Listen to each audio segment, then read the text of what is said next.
Don't make these mistakes as an optometrist. In this video, I'm gonna share with you the biggest mistakes made in optometry and how to avoid them. Hey guys, I'm Dr. Ryan Court, and this is Ryan Reflects. On this channel, I share with you self-improvement content to help you thrive personally and professionally. Of course, this includes optometry. If you're new here, hit that subscribe button. Also, throughout any point in the video, check out the notes and links in the description below. Mistakes happen, and hey, it's best to learn from your mistakes. So let's jump into some of the biggest mistakes I see happening in optometry. Not satisfying the patient's chief complaint. Patient's chief complaint is the reason they came to see you in the first place. And if you don't satisfy it, well, they're gonna leave your office a little bit disappointed, right? They wanna be served and they want to make sure that their biggest problems are taken care of. So don't overlook that throughout the exam process. Not reviewing all the patient's visual options. Glasses, contact lenses, refractive surgery. We have a lot of ways to satisfy our patient's visual needs. Review the ones that make the most sense for each particular patient. Provide them with custom visual solutions and they will be a patient of yours forever. Not to mention, I just did a video on how to grow your contact lens practice. I'll link to above. Not educating the patient on their eye health and wellness.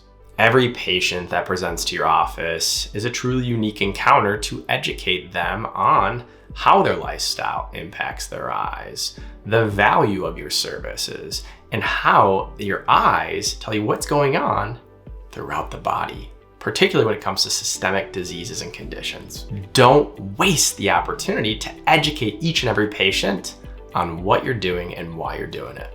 Not practicing and billing medical optometry. Optometry is so much more than which is better, one or two. The profession has evolved over time, and the future, even the present, is medical optometry and specialized optometry. And when you're practicing medical optometry, make sure you're billing medically. Don't bill to the patient's vision care plan when you go ahead and you're providing diabetic eye care and they have all sorts of medical problems and chief complaints that brought them in to see you. Making assumptions about patients. Never make assumptions about your patients. Just don't do it.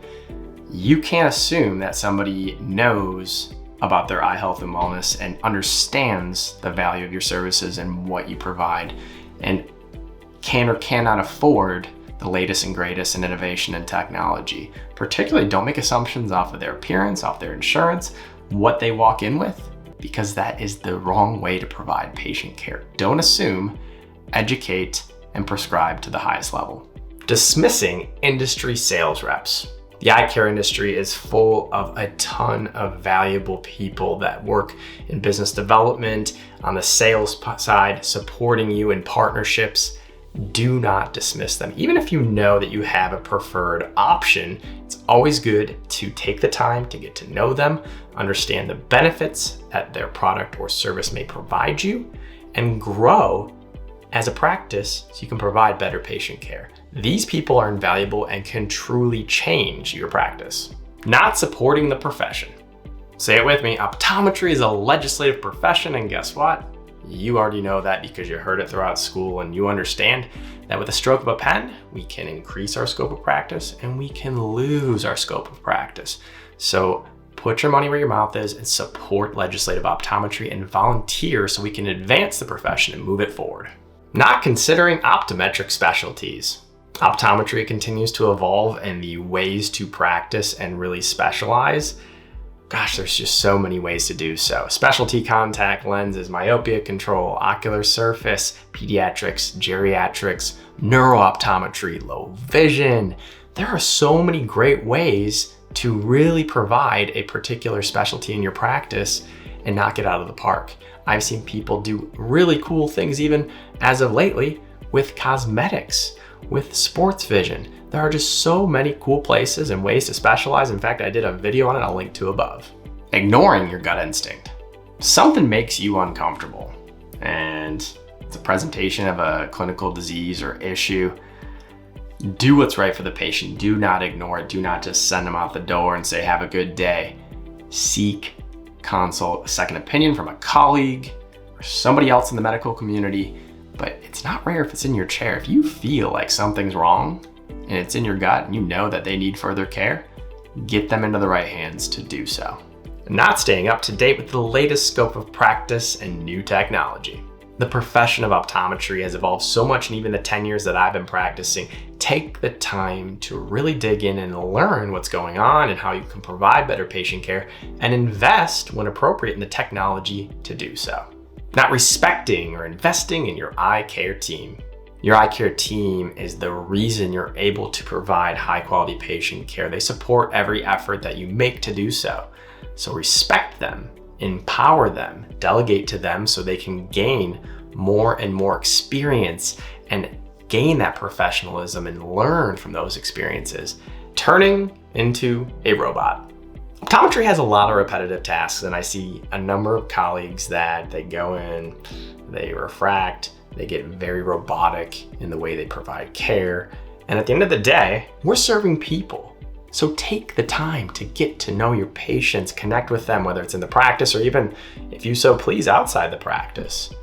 Also, if you find that you're getting burnt out, take time to think about why. Diversify. Learn new things within the profession. Try different experiences. There's so much more to optometry than just patient care, so get involved. Not connecting with other medical professionals. Take the time to get to know other optometrists in your area. Reach out, connect, network, learn, build relationships, and do the same with other ophthalmologists in the region so you can co-manage more efficiently and effectively. Also reach out to primary care doctors, nurse practitioners, physician's assistants. There are a lot of people that we can work in a collaborative effort with in the healthcare community. You just got to get to know them. Not investing in marketing. There are so many different ways to market your practice. Internally, you can do a lot of really cool things. Same thing from an outreach and external perspective. And then of course, hey, there's the internet and everything you can do digitally. The reality, this is a video in itself. Make sure that you invest in marketing your practice. Run before you walk. Your optometric journey is going to be a journey. So embrace that.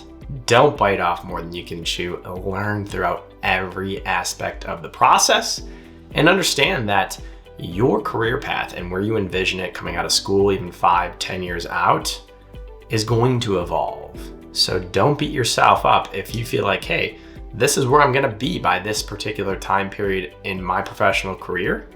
Don't worry about it. Understand that things happen for a reason.